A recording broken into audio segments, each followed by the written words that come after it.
শনিবারের দুপুর। অফিস থেকে বেরিয়ে মাথাটা একটু ঝিমঝিম করছিল, তাই দুপুরটা ঘুমিয়েই কাটিয়ে দিলাম। বিকেলে উঠে দেখি বৃষ্টি শুরু হয়েছে। তেমন জোরে কিছু না, ওই ছাগল তাড়ানো বৃষ্টি, ওই আর কি।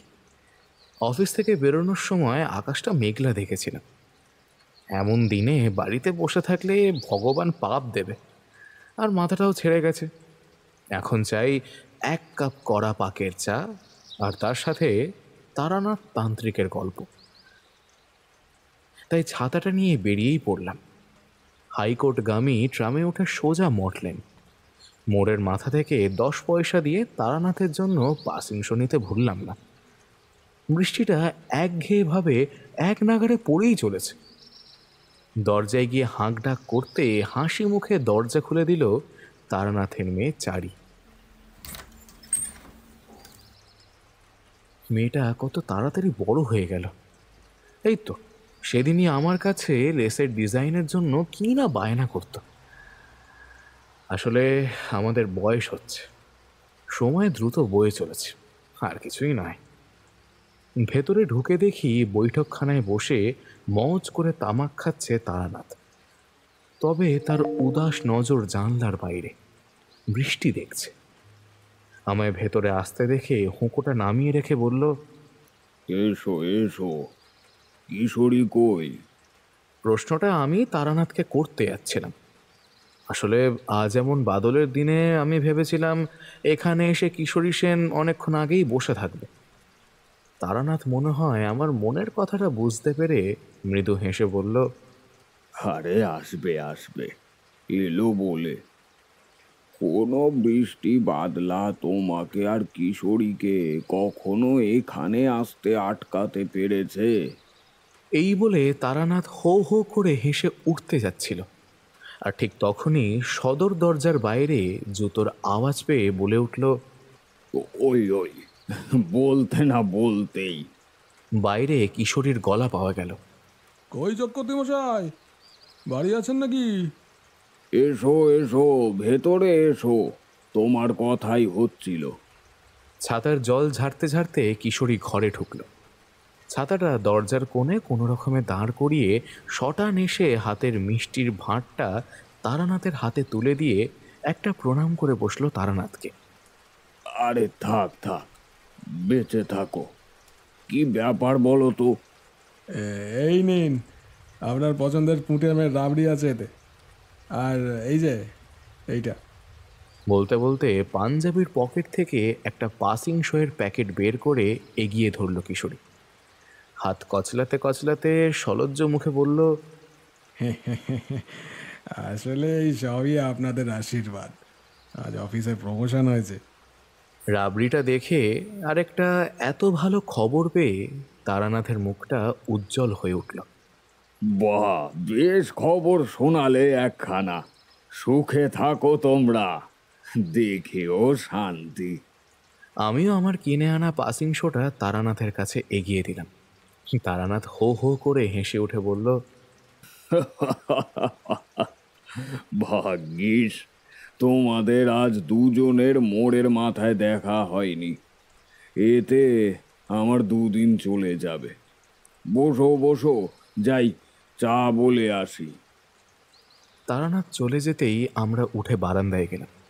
একটা করে কাঁচি সিগারেট ধরিয়ে কিশোরীকে রসিকতার ছলে জিজ্ঞাসা করলাম, তা প্রমোশন পেয়ে তারানাথকে তো দক্ষিণা দিলে, তা ভাইয়া আমারটা কোথায়? কিশোরী হেসে বলল, আরে তোমায় এখান থেকে বেরোবার সময় ভজার দোকানের ব্রেস্ট কাটলেট খাওয়াবো খন, যে কটা পেটে ধরে খেও। একটা উপস্থিতি জ্ঞাপক কাশির শব্দ শুনে বুঝতে পারলাম যে তারানাথ ঘরে আসছে। আবার গিয়ে যে যার জায়গায় বসে পড়লাম। তারানাথ একটা পাসিং শো ধরিয়ে জানলার দিকে উদাস দৃষ্টি চেয়ে বলল, কলকাতা শহরে একটু বৃষ্টি হলেই নর্দমার নোংরা জল উঠে এসে রাস্তাঘাটের যা অবস্থা করে! ওহ, এই শহরে বর্ষাকাল যতটা না উপভোগ্য, তার থেকে অনেক বেশি দুর্বিষহ। আমরা গ্রামের মানুষ, আমাদের এই সব ইট কাঠের জঙ্গলে বৃষ্টি দেখতে ভালো লাগবে কেন?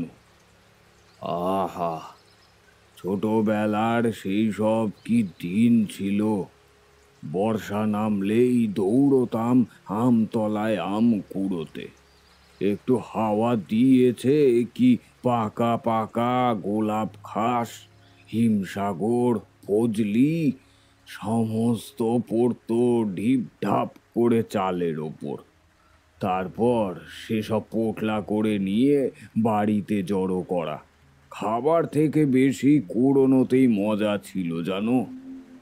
একবার অনেক ছোটবেলায় আমের কষ গায়ে লেগে গিয়ে সে কি অবস্থা! ঘা হয়ে 3 রাত্রি ঘুমোতে পারিনি। মা বিনিদ্র অবস্থায় মাথার কাছে বসে বসে পাখা দিয়ে বাতাস করত।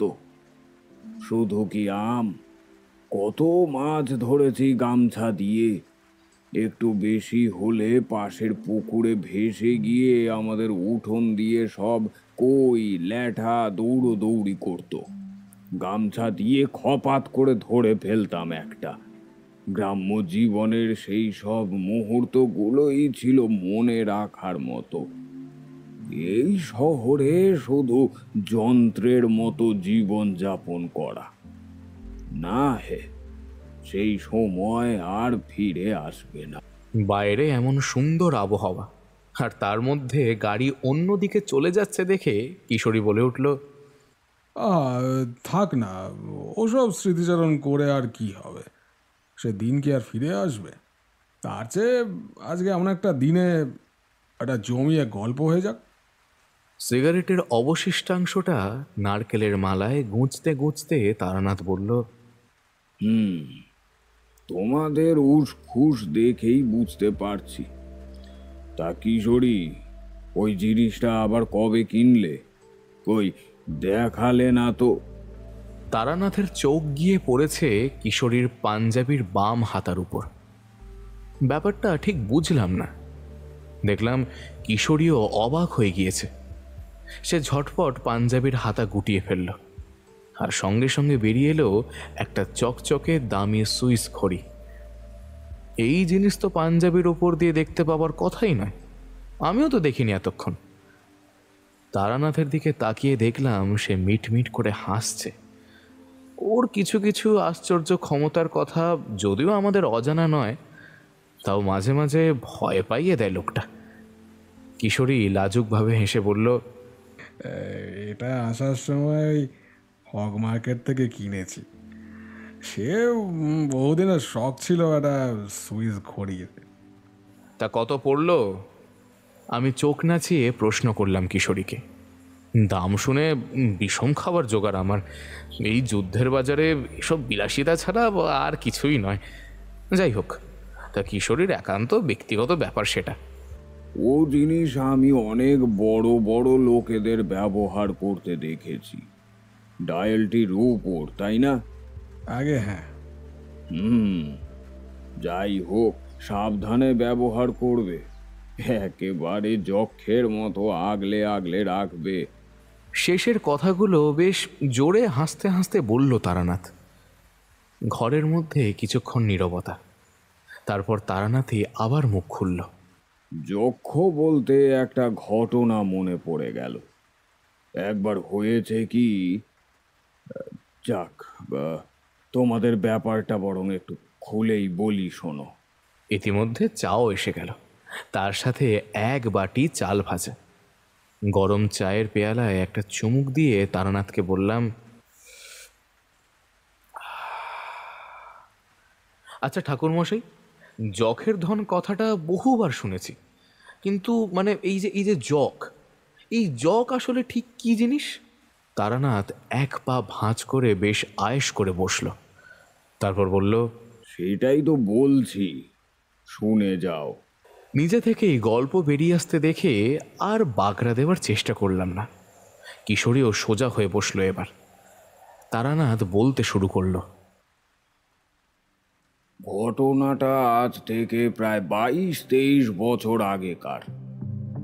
তখন সবে বিয়ে করে এই মঠ লেনে আস্তানা গেড়েছি। চারই হয়নি তখনও। টানাটানির সংসার, হাত দেখে কোষ্ঠী বিচার করে দুটো পয়সা রোজগার করি, সেভাবে পসার জমে ওঠেনি তখনও। এদিক ওদিক থেকে ডাক এলে যাই শ্রাদ্ধ, শান্তি, সত্যায়নের জন্যে, তখন যা একটুখানি বেশি আয় হয়ে যায় আর কি।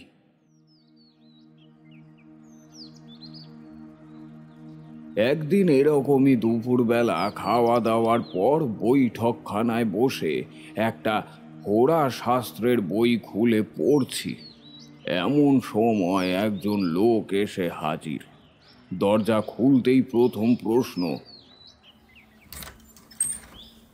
আগে আপনি কি জ্যোতির্বিদ্যা বিনোদ তারানাথ চক্রবর্তী? আমি ঘাড় নেড়ে সম্মতি জানালে লোকটি বলল, একটু ভেতরে আসতে পারি? কিছু কথা ছিল। আমি তাকে বৈঠকখানায় নিয়ে এসে বসালাম। লোকটিকে দেখে অতি ভদ্র এবং সজ্জন মনে হলো। তখনকার দিনে বেশ অবস্থা সম্পন্ন বাঙালি ছাড়া এমন চেহারা খুব একটা দেখা যায় না। তবে পোশাক আশাকে কোনো বাড়তি বড়লোকির ছাপই নেই, একেবারে ছাপোষা। বয়স 40-এর কাছাকাছি হবে। চেহারা মোটের উপর ছিল ছিপছিপে, চিকনের ধুতি পাঞ্জাবি পরা, কাঁধে একটি মলিন ব্যাগ ঝোলানো। আপাদ মস্তক দেখে একটি বাচ্চা ছেলেও বলে দিতে পারবে ইনি অত্যন্ত সরল, কোনো বাড়তি ঘোর প্যাচ নেই এর মনে। বৈঠকখানায় বসে লোকটি কোনো রকম ভনিতা না করে আসল প্রসঙ্গে চলে গেল। চক্রবর্তী মশাই, আমার নাম ভবানীচরণ ভট্টাচার্য, থাকি রামপুরহাটে। আপনার ঠিকানাটা জোগাড় করলাম রণাদাচরণের কাছ থেকে। চিনতে পেরেছেন তো?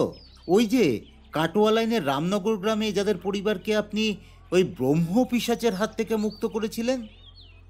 হ্যাঁ হ্যাঁ, মনে থাকবে না কেন? তা রণদাচরণকে আপনি চেনেন কিভাবে? আসলে আমার সম্পর্কে জ্ঞাতি ভাই হয়। 1 সপ্তাহ আগে একটা কাজে গিয়েছিলাম ওদিকে, ওই বাড়িতেই ছিলাম 2 দিন। তখনই কথায় কথায় আপনার কথাই উঠে এসেছিল। সব শুনে বুঝলাম আপনি পারবেন আমার সমস্যার সমাধান করতে, তাই বড় আশা নিয়ে আপনার কাছে ছুটে আসা। আসলে আমার বাড়িতে ওই রকম একটা সমস্যা তৈরি হয়েছে চক্রবর্তী মশাই। লোকটা ঘরে ঢোকার সাথে সাথেই বুঝতে পেরেছিলাম ওর মুখের মধ্যে একটা ভয়ের ভাব খেলা করছে। মানুষ পর পর অনেকগুলো ঘটনা দ্বারা ভীত সন্ত্রস্ত হলে মুখের ভাব এমনি হয়ে থাকে। গত সপ্তাহের পর আর কেউ মারা গেছে ওই পুকুরে নেমে? লোকটা প্রথমে হতভম্ব হয়ে আমার মুখের দিকে তাকিয়ে রইল ফ্যাল ফ্যাল করে। তারপর একটা শ্রদ্ধাবনত দৃষ্টিতে হাত জোড় করে বলে উঠল, ধন্য ধন্য আপনি, আমি ঠিক লোকের কাছেই এসেছি। রণাদা একটা কথাও বাড়িয়ে বলেনি। গোটাটা খুলেই বলুন, কিছু বাদ দেবেন না, ছোট ছোট ঘটনাও নয়, কেমন? ভবানীচরণ শুরু করলো। ওই রামনগর গ্রামের অবস্থা সম্পন্ন জমিদার ছিলাম আমরা এককালে। ওই গ্রামে গেলেই আপনি ভট্টাচার্য বাড়ি বললে যে কেউ আপনাকে রাস্তা দেখিয়ে দেবে। এককালে আমাদের খুব প্রভাব ছিল, বুঝলেন। এখন সবই গেছে। সম্বল বলতে শুধুই ওই বিশাল বাড়িটুকু। আসলে আমার ঠাকুরদা অন্নদাচরণ ভট্টাচার্যের আমল থেকেই অধঃপতন শুরু। আমার ঠাকুরদা সত্যি কথা বলতে খুব একটা ভালো মানুষ ছিলেন না। বেশ স্বার্থপর, একগুঁয়ে এবং নিষ্ঠুর প্রকৃতির মানুষ ছিলেন। তবে উনি চোখ বোঝার পর থেকেই আমাদের পরিবার ক্রমশ পতনের দিকেই যেতে থাকে। আসলে ঠাকুরদা নিজের ফুর্তি আনন্দ নিয়েই মেতে থাকতেন।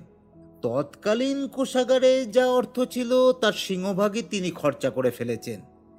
নিজেও জমিয়েছিলেন অনেক, কিন্তু কিছুই রেখে যাননি আমাদের জন্য, বা বলতে পারেন তার কোনো হদিশ আজ অবধি আমরা পাইনি। আমার বাবাই বলতে পারেন না এ ব্যাপারে কিছু। যাই হোক, আসল কথাই আসি। আসবাবপত্র থালা বাসন বেচে খেতে খেতে আমাদের জমিদারি এখন তলানিতে ঠেকেছে। সম্বল বলতে বাড়ির মধ্যে একখানি নারকেল বাগান আর তার পাশে একটা পুকুর। আমার 2 মেয়ে, বড়টির বিয়ে দেব আর মাস 2 বাদে। বড় অর্থের প্রয়োজন হয়ে পড়েছে চক্রবর্তী মশাই, তাই ভাবছিলাম পুকুরটাকে বেচে দেব। কিছু নগদ টাকা তো পাওয়া যাবে। তবে ও পুকুর বহুদিন ব্যবহৃত হয় না, পানা জমে জমে কালো হয়ে গেছে তার জল। আর এই পুকুরটাকে নিয়েই যত কাণ্ড, বুঝলেন। আমার বাবাকে কখনো দেখিনি ওই পুকুর ব্যবহার করতে। আমরাও ছোটবেলা থেকে ওই পুকুর থেকেই দূরে থাকতাম বড়দের নিষেধে। পরে বড় হয়ে জেনেছিলাম আমার ঠাকুরদার নাকি কি সব কুকীর্তি ওই পুকুরের সাথে জড়িয়ে রয়েছে, কি সব সাপটাপ রয়েছে। বেশি ঘাটাঘাটি করিনি কোনোদিনও, জানেনই তো, রক্ষণশীল জমিদার বাড়ির কেচ্ছা কেলেঙ্কারি। কিন্তু বর্তমানে আমি বড় নিরুপায়। ওটি না বেচলে পরে বড় মেয়ের বিয়ের অর্থ সংকুলন করতে কালঘাম ছুটে যাবে আমার। বাড়িতে অমন একটা পুকুর থাকতে অন্য কোনো উৎস থেকে অর্থ কেনই বা আমি জোগাড় করতে যাব। বাবা এবং পরিবারের অন্য বড়দের নিষেধ একরকম অমান্য করেই পুকুর সংস্কারের কাজেই হাত দিই। এরপর থেকেই শুরু যত বিপত্তি। ভেবেছিলাম পুকুরের কচুরিপানা আগাছা সব পরিষ্কার করে তারপর বেচার জন্য লোক খুঁজব। গ্রামের দিকে বদ্ধ জলাশয় কেউ কিনতে চায় না, জানেন তো, কারণ সকলের বাড়িতে প্রায় পুকুর রয়েছে। এই সব ভেবেই 2-3 জন লোক কাজে লাগিয়েছিলাম। এরা সবাই গ্রামের বাইরেই থাকে, অত্যন্ত গরিব। 2 পয়সার বিনিময়ে মানুষের বিভিন্ন নোংরা কাজ করে দেয়। আপনি বিশ্বাস করবেন না চক্রবর্তী মশাই, তখন ভর দুপুরবেলা ওরা পুকুরে নেমে 2-1 গাছা কচুরিপানা উপড়েছে কিনা। তাদের মধ্যে একজন ছিল একটু বেশি বয়স্ক। হঠাৎ চিৎকারের আওয়াজ শুনতে পেল সবাই। সে একেবারে পুকুরের মাঝখানটায় চলে গিয়েছিল। আমি নিজে পুকুর পাড়ে দাঁড়িয়ে তদারকি করছিলাম। সবাই মিলে অবাক হয়ে দেখলাম লোকটা পুকুরের মাঝখানে গিয়ে একেবারে স্থাণু হয়ে দাঁড়িয়ে আছে। মুখ দেখে মনে হচ্ছে অসম্ভব যন্ত্রণায় কুঁকড়ে যাচ্ছে। কচুরিপানা শ্যাওলা ভেঙে লোকটার কাছে পৌঁছানোর আগেই মুখে গ্যাজলা উঠে হাত পা ছুঁড়ে পুকুরের মধ্যেই তলিয়ে গেল লোকটা। কয়েক মুহূর্তের ব্যাপার, কিছুই বুঝে উঠতে পারলাম না। পরে যখন ওকে টেনে জল থেকে তোলা হলো, তখন দেহে আর কোনো প্রাণ নেই। তবে সারা শরীর খুঁজেও কিছু কামড়ানোর চিহ্ন পেল না কেউ। ভাবলাম স্ট্রোক হয়েছে। আশ্চর্য তখনও বাকি ছিল। পরদিন সকালে খবর পেলাম ওর সাথে যে 2 জন এসেছিল তাদের মধ্যে একজন রাত্রেবেলায় মারা গিয়েছে রক্ত বমি করতে করতে। আর একজনের কোনো খোঁজ পাওয়া যাচ্ছে না। ও পাড়ার বাগদি বেটিরা এসে বাড়িতে বেশ রকম অশান্তি করে গেল। তার উপর বাড়ির লোকের নিষেধাজ্ঞা অমান্য করে এসব করার জন্য আমাকে অনেক কথা শুনতে হলো বাড়িতে। এই ঘটনার প্রায় 4-5 দিন পর আবার অন্য জায়গা থেকে লোক এনে লাগালাম পুকুর পরিষ্কারের জন্য। এবার এলো একটা বাচ্চা ছেলে, ওই ধরুন 17-18 বছর বয়স হবে হয়তো। সে বলল সে একাই পারবে পুকুর পরিষ্কার করে দিতে, তবে 3-4 দিন সময় লাগবে। কোনো একটা কাজ এসে যাওয়ায় এবার আমি আর দাঁড়িয়ে থেকে তদারকি করতে পারিনি। ছেলেটাকে কাজে নামিয়েছি সে কথাও আমার খেয়াল নেই। সন্ধেবেলায় এসে যখন ভেতরের মহলে ভাত খাচ্ছি, হঠাৎ করে মনে পড়ল, কই ছেলেটা তো এলো না মজুরি চাইতে। গিন্নিকে সে কথা জিজ্ঞেস করতেই সেও মাথা নাড়ল। বুকের মধ্যে ছ্যাদ করে উঠল, জানেন। ভাতটা ফেলে দিয়ে দৌড়ালাম পুকুরের দিকে। 1বার 2বার 3বার চিৎকার করে ডাকলাম ছেলেটাকে, কোনো সাড়া শব্দ নেই। চারপাশ খুঁজে দেখলাম কোথাও জিরিয়ে নিচ্ছে কিনা, কিচ্ছু নেই, কোথাও নেই। বেশ ভয় পেয়ে গেলাম। আগেই 2টো মৃত্যুর দায় নিতে হয়েছে আমাকে। এখন কি করব তাই ভাবছি। কিংকর্তব্য বিমূঢ় হয়ে দাঁড়িয়ে আছি। হঠাৎ একটা বাচ্চা ছেলের গলায় খিলখিল করে হাসি শুনতে পেলাম ওই পুকুরের দিক থেকে। ভালো করে শুনে দেখলাম ওই পুকুরের পাড়ে কচুবন থেকে আসছে। ভুরু কুচকে তাকিয়েছি সেদিকেই। আপনি বিশ্বাস করবেন না চক্রবর্তী মশাই, স্বচক্ষে সজ্ঞানে দেখলাম ওই কচুবনের মধ্যে একজোড়া নীল রঙের চোখ ধক করে জ্বলে উঠল। আর সাহস হয়নি সেখানে দাঁড়ানোর। বুঝলাম মস্ত ভুল করেছি। বাড়ির লোকের কথা না শুনে না জেনে অভিশাপকে খুঁচিয়ে তোলা আমার উচিত হয়নি। যাই হোক, এই ঘটনার কথা বাড়িতে কিছু বললাম না। শুধু ছেলেটাকে পাওয়া যাচ্ছে না সে কথাই বললাম। পরদিন সকালেই ছেলেটির দেহ ভেসে উঠল পুকুরে, ফুলে ঢোল হয়ে গেছে। আর এক প্রস্ত অশান্তি হলো বাড়িতে।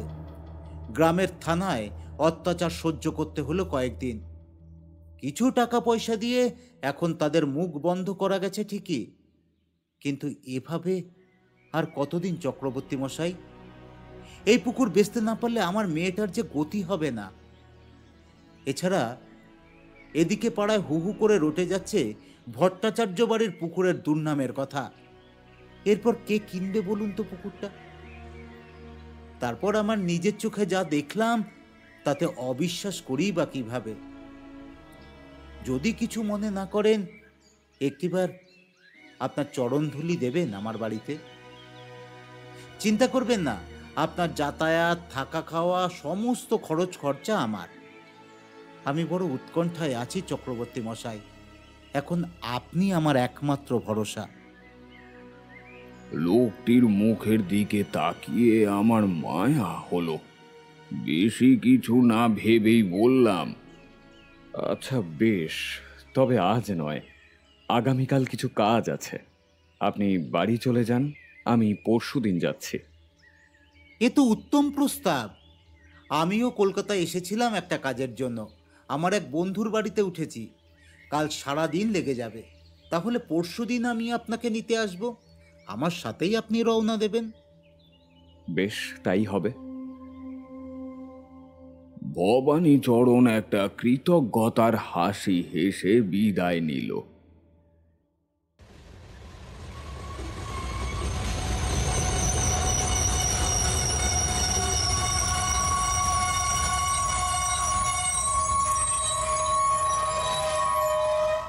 রামপুর হাট নেমে মনে হলো, এত দূর যখন এসেছি একটিবার তারা মাকে দেখব না? সামনেই তো তারাপীঠ। ভবানীচরণকে সে কথা বলতে সে এক বাক্যে রাজি হয়ে গেল। একটা টাঙা ভাড়া করে সে আমায় নিয়ে এলো তারাপীঠে। আহা, সে বড় শান্তির জায়গা জানো তো। এখন তো দ্বারকা নদীর জল টল শুকিয়ে একাকার অবস্থা। তখন টল টলে জল বইতো সেই নদীতে। মহাশ্মশানে দাঁড়ালে পরে এক আশ্চর্য অপার্থিব সুন্দর অনুভূতি হয়। বামা খ্যাপা গত হয়েছেন তার কিছু বছর আগেই। তার স্মৃতি তখনও জল জল করছে সমগ্র তারাপীঠ জুড়ে। মন্দিরে মাকে দর্শন করলাম। তখন তারাপীঠে সব সিদ্ধ তান্ত্রিকরা পথে ঘাটে বিরাজ করত। এখন সব বেশিরভাগই বুজরুকি। যাই হোক, তারাপীঠ দর্শন করতে করতে বিকেল গড়ালো। এসে পৌঁছলাম রামপুর হাটে ভট্টাচার্যদের বাড়িতে। বেশ খানিকটা সন্ধে হয়ে গিয়েছিল। শীতের বেলা কখন যে ঝুপ করে সন্ধ্যা নামে বোঝা যায় না। বাড়িতে ঢোকার আগে বাঁধানো একটা রাস্তা, পুরনো আমলের সেই ব্রিটিশদের বাংলোর মতো। হাত খানিক দূরে একটা ছোট বাগান মতো চোখে পড়ল।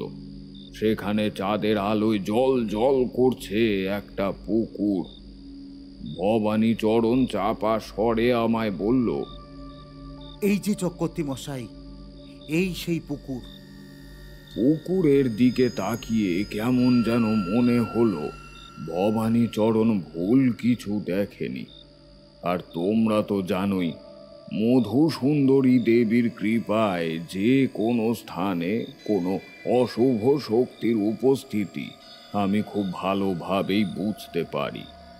কেমন যেন অবাক চোখে তাকিয়ে রইলাম পুকুরের দিকে। ভবানীচরণ কথা বলতে বলতে এগিয়ে গেছে অনেকটা।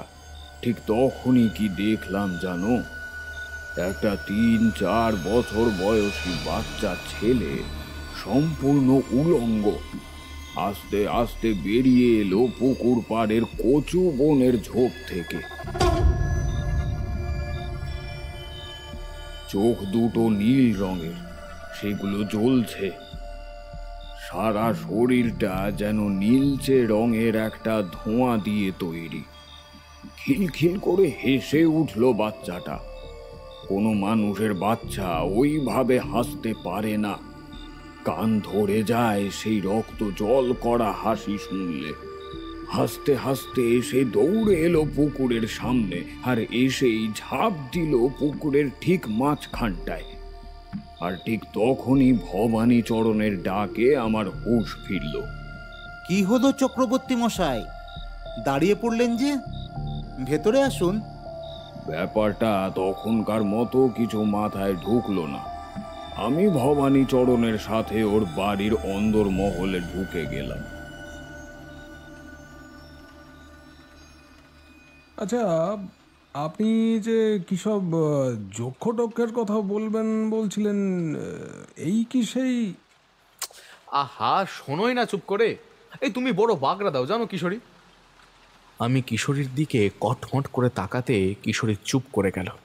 মোক্ষম সময় লোকটাকে চটিয়ে দিতে কিশোরীর থেকে ভালো আর বোধহয় কেউ পারে না। কি যে মজা পায় কে জানে। আমি বললাম, ও আপনি কিছু মনে করবেন না তো ঠাকুরমশাই, আপনি বলুন তো। কিশোরীটা ওই রকমই, জানেনই তো আপনি। তারানাথ আবার শুরু করলো। যাই হোক, ভট্টাচ বাড়িতে ভালোই খাতির যত্ন পেলাম আমি। বাড়িটা দেখলে বোঝা যায় সত্যি এককালে জমিদারি ঠাঁট বাট ছিল এদের। বর্তমানে সব গেছে, কিন্তু তাও আমার যত্ন আত্মীর খামতি করলো না এরা।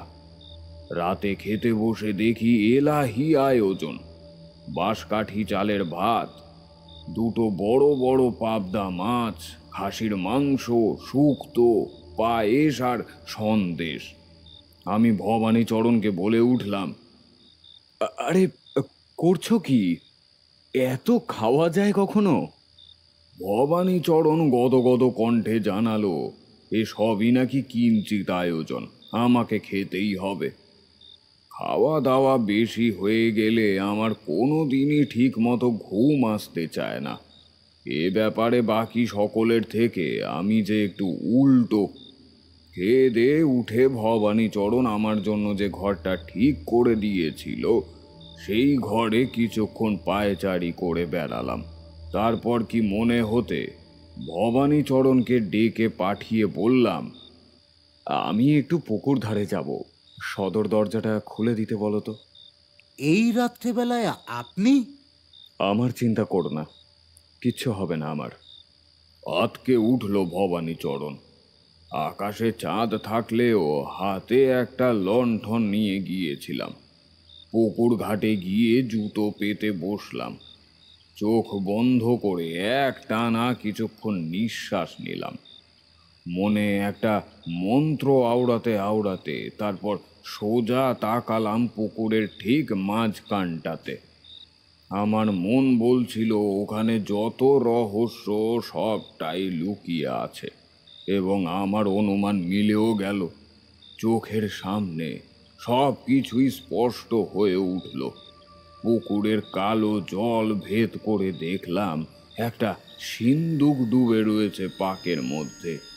আর একটু মনোনিবেশ করলাম। সিন্দুকের ভিতরে দেখার চেষ্টা করলাম। কিছুক্ষণ চেষ্টা করে তাও সম্ভব হলো। অবাক হয়ে গেলাম। দেখি সিন্দুকের মধ্যে ঠাসা রয়েছে সোনার মোহর, একদম কানায় কানায়। আবার ফোড়ন কাটলো কিশোরী, চোখ বড় বড় করে বলল, আপনি দেখতে পেলেন ওভাবে জলের মধ্যে সিন্দুক? আবার সিন্দুকের মধ্যে গোল্ড কয়েনগুলো দেখলেন? তারানাথের চোখে একটা ব্যঙ্গাত্মক আত্মবিশ্বাসী হাসি ফুটে উঠল। আমি এরকম চাইলে অনেক কিছুই করতে পারি। এই যে তুমি এত কথা বলো, চাইলে কিছুক্ষণের জন্যে তোমার মুখ বন্ধ করে রাখতে পারি আমি, জানো। যাই হোক, তোমাদের সামনে আমার ক্ষমতা দেখানোর প্রয়োজন খুব একটা বোধ করি না। তোমরা সবই দেখবে, শুনবে, তারপর বলবে, না, এই সব বিশ্বাস করা যায় না। তোমরা কি ভাবো আমি জানি না যে আমার কাছে বসে বসে এই সব শোনা অবধি তোমাদের বিশ্বাস?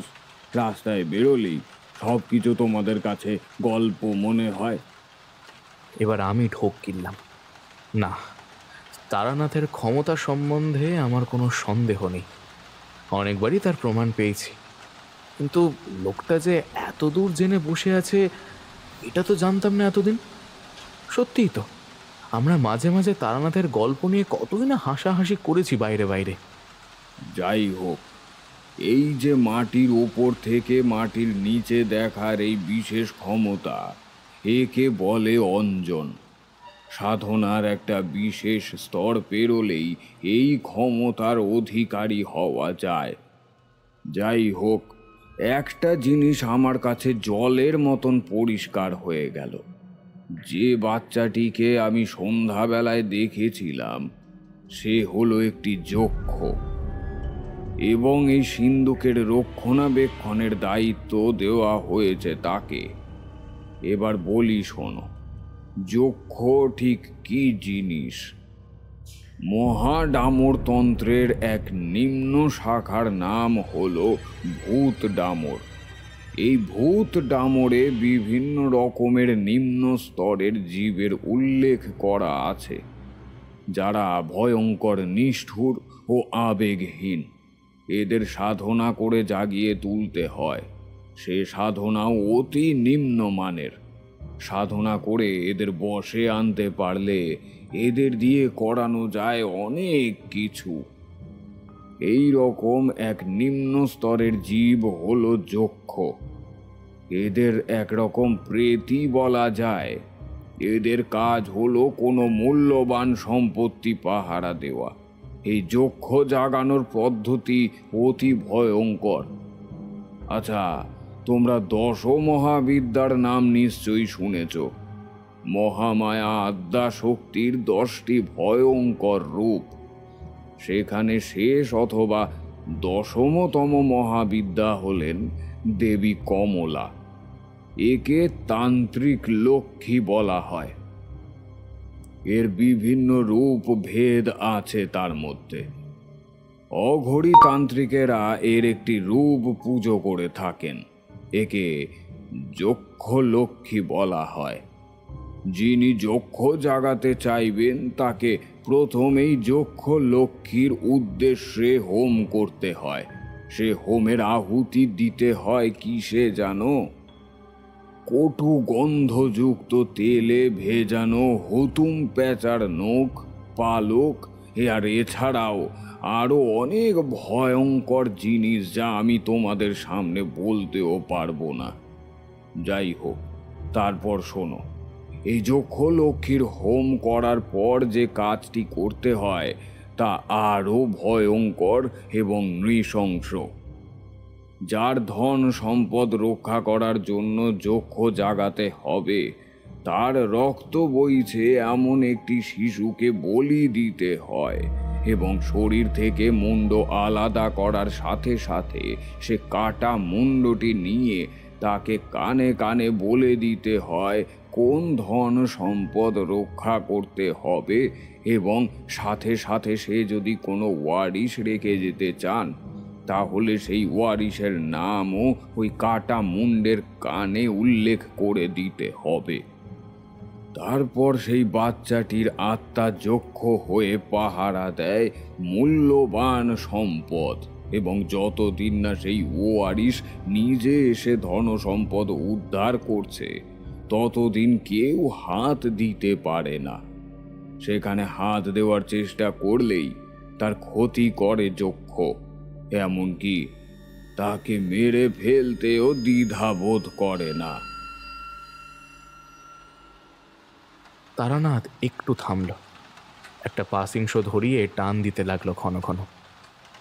ঘরের মধ্যে একটা ঠান্ডা নিস্তব্ধতা বিরাজ করছে।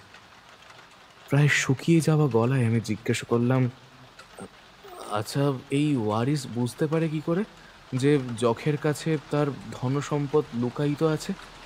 সঠিক সময় হলে যক্ষ নানাভাবে তাকে ইঙ্গিত দেয়। সে কিছু একটা দেখাতে চায়, বোঝাতে চায়, বা এমন কিছু একটা করে যাতে ধনসম্পদ আপনা আপনি তার হাতে চলে আসে। মোট কথা, কোনো না কোনো উপায়ে সে ওয়ারিশকে ধন সম্পদ দিয়েই যায়, কারণ তার হাতে ধনসম্পদ তুলে দিলেই যক্ষের মুক্তি। আর ঠিক এই কারণেই আমি বুঝতে পেরেছিলাম পুরো ব্যাপারটা। ওই পুকুরে যে সোনার মোহর ভর্তি সিন্দুক লুকোনো ছিল, তাকে পাহারা দিচ্ছে ওই যক্ষ। কিন্তু অনেকগুলো প্রশ্ন মাথার মধ্যে ঘুরপাক খাচ্ছিল। সেগুলো সবই অনুমান, সঠিক কি না জানি না। এর জন্যে আমার একবার ভবানী চরণের সাথে কথা বলা দরকার। সেই দিন রাতের মতো ওকে আর জ্বালালাম না। পরদিন সকালে খাওয়া দাওয়ার পর ওকে ডেকে পাঠালাম আমার ঘরে, সরাসরি কথা বললাম। দেখো ভবানীচরণ, তুমি যাকে সেদিন সন্ধ্যায় পুকুরের ধারে দেখেছ, সেটি একটি যক্ষ, এবং ওই পুকুরে কিছু ধনসম্পদ লুকায়িত আছে। সে ওই জিনিসটি পাহারা দিচ্ছে। এতদিন ওই পুকুরে তোমার বাবা কাকারা কেউ হাত দেননি, তাই জন্যে যক্ষ কারোর ক্ষতিও করেনি। যেহেতু তুমি এখন পুকুর পরিষ্কার করার জন্যে অন্য লোক লাগিয়েছ, তাই সে ক্ষিপ্ত হয়ে তাদের হত্যা করেছে। পুকুরের মধ্যে একটা বড় সিন্দুকে ঠাসা সোনার মোহর রয়েছে। আমার দৃঢ় বিশ্বাস এইসব মোহরগুলোই তোমার ঠাকুরদার সম্পত্তি, তোমাদের জন্যই রেখে গিয়েছেন। ভবানী চরণ দেখলাম বেশ শক্ত প্রকৃতির মানুষ। এতগুলো আশ্চর্য হবার মতো তথ্য দিলাম, তাও তার মুখে তেমন কোনো বিকৃতি চোখে পড়ল না। শুধু বলল, তাহলে এখন কি করণীয় চক্রবর্তী মশাই? আচ্ছা ভবানীচরণ, তোমাকে আমি কতগুলো প্রশ্ন করব, সব ঠিকঠাক উত্তর দেবে কিন্তু, কেমন? তোমার ঠাকুরদার ব্যাপারে তুমি যেটুকু আমার কাছে বলেছ, এর বাইরে এমন কিছু কি আছে যেটা তুমি বলতে চাও অথচ বলতে পারছো না? দেখো, নির্ভয়ে বলতে পারো। সবটা না জানলে আমি সমস্যার সমাধান করতে পারবো না। আমার বিশ্বাস এই সমস্ত ঘটনার সাথে তোমার ঠাকুরদার গভীর যোগাযোগ আছে। ভবানী চরণ কিছুক্ষণ মাথা নিচু করেই রইল। তারপর একটা দীর্ঘশ্বাস ফেলে বলল, কি আর বলবো চক্রবর্তী মশাই, ওপরের দিকে থুতু ফেললে নিজের গায়েই সেটা পড়ে। আপনি তো জানেন জমিদার বংশের কেলেঙ্কারির কথা। আমার ঠাকুরদা একজন নিষ্ঠুর মানুষ ছিলেন, সে কথা আপনাকে আগেই বলেছি। যখন আমাদের ঠাট বাড়ছিল, তখন আমাদের বাড়িতে প্রতিটা মহলের জন্য 2-1 করে দাস দাসী নিযুক্ত থাকত।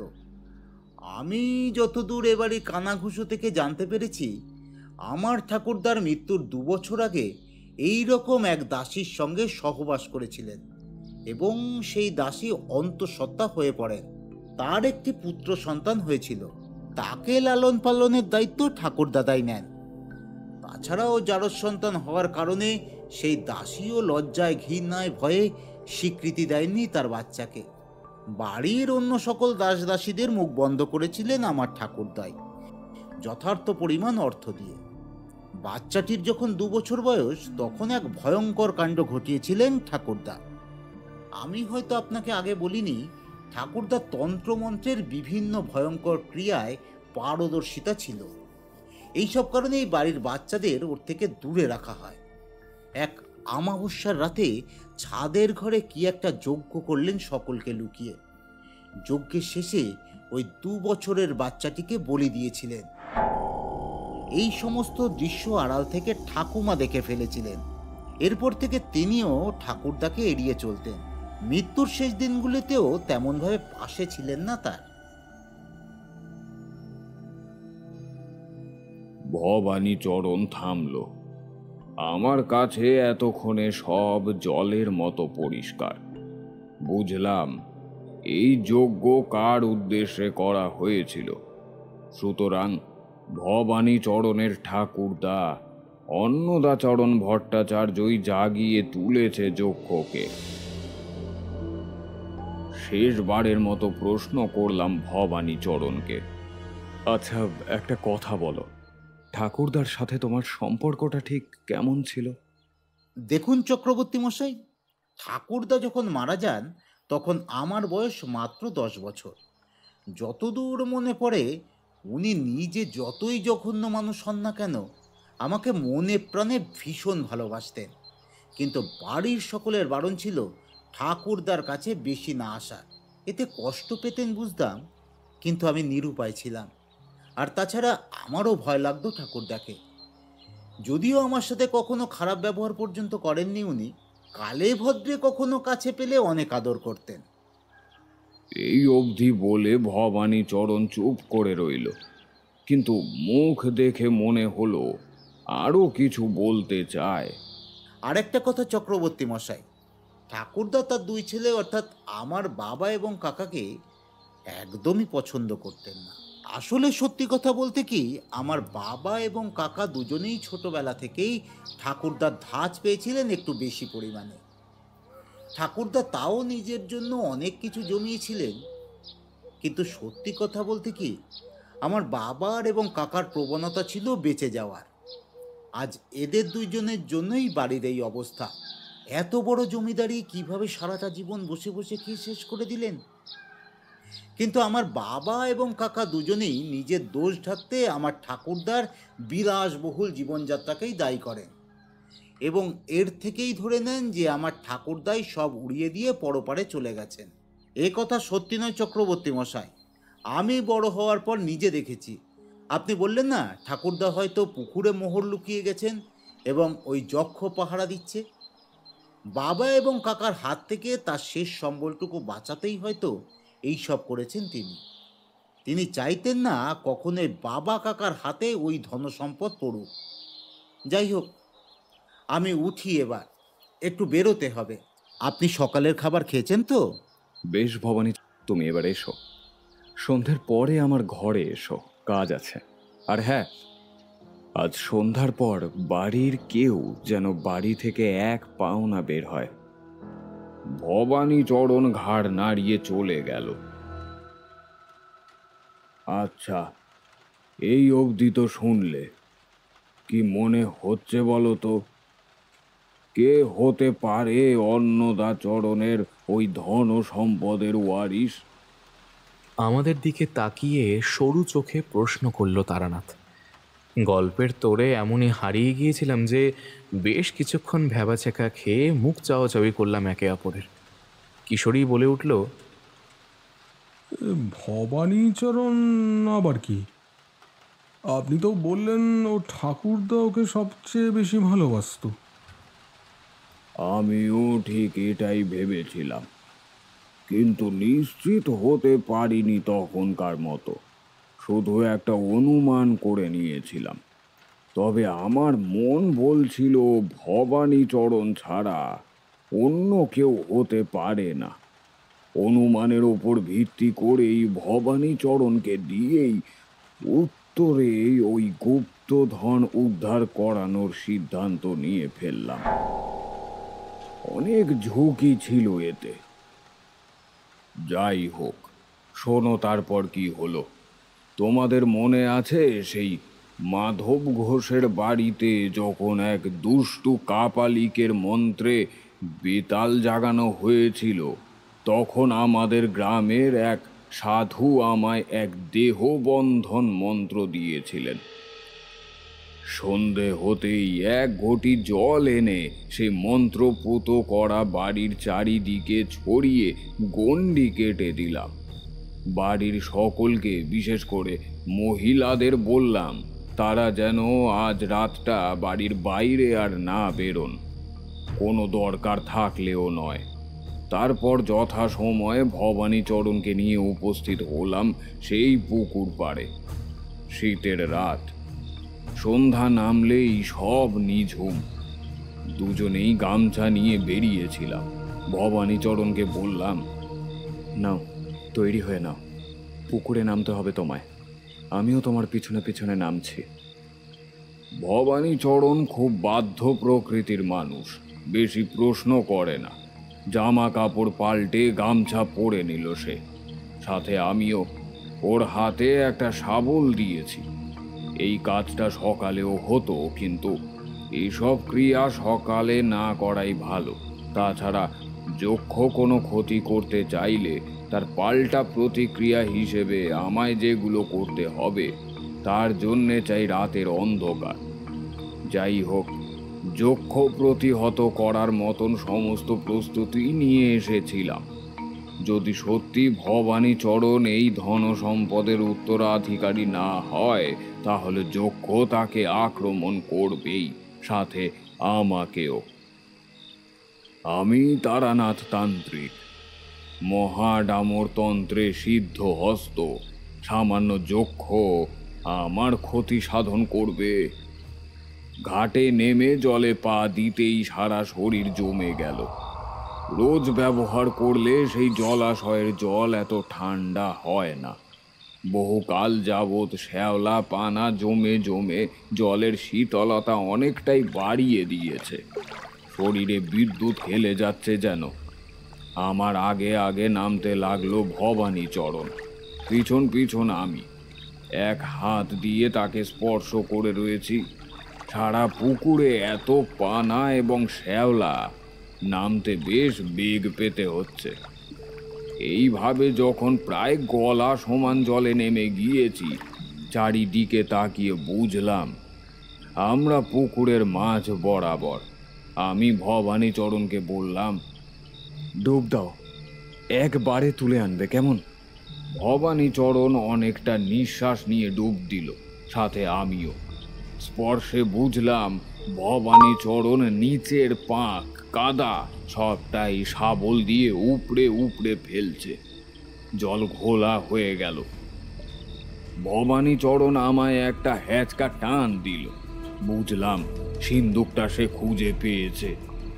সঙ্গে সঙ্গে এটাও টের পেলাম, ঘোলা জল কেমন যেন স্বচ্ছ হয়ে উঠছে।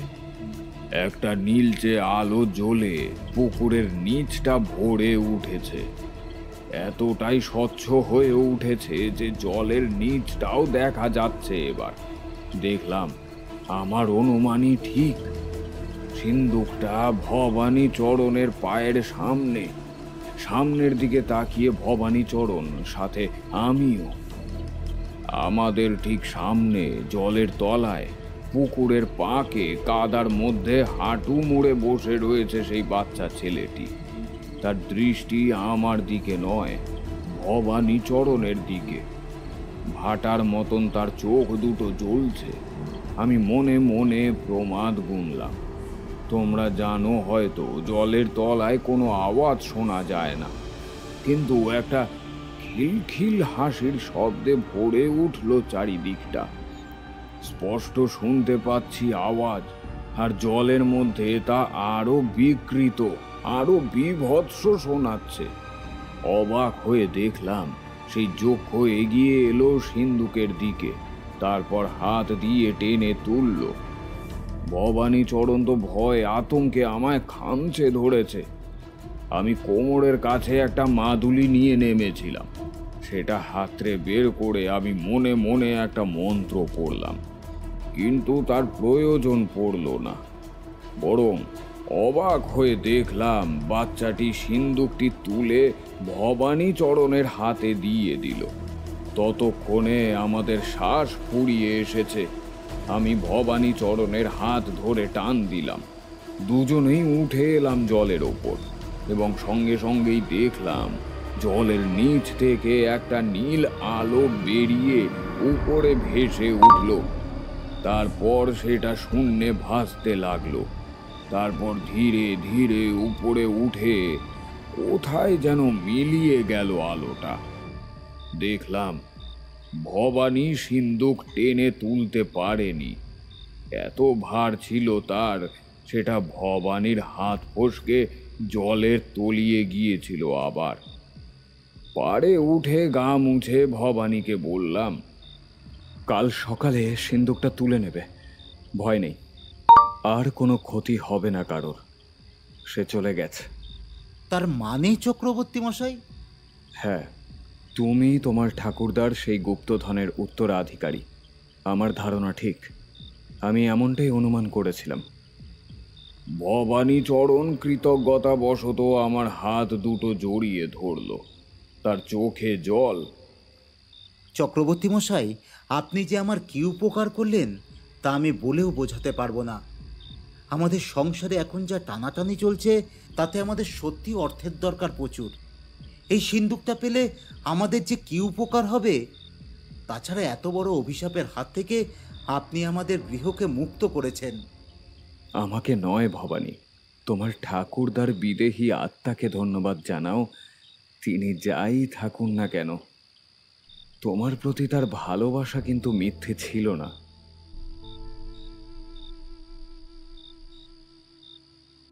পরদিন ভোরবেলা দুজন বিশ্বস্ত চাকরকে দিয়ে সিন্দুক তোলানো হয় এবং খুলে দেখা যায় আমি যা বলেছি তাই 16 আনা সত্যি। সিন্দুক ভর্তি রয়েছে বহুকালের পুরনো সোনার মুদ্রা। ভবানীচরণ কৃতজ্ঞতাবশত আমাকে সেখান থেকে এক থলি দিতে চেয়েছিল, কিন্তু আমি নিতে চাইনি। লোভ বড় বাজে জিনিস, জানো তো।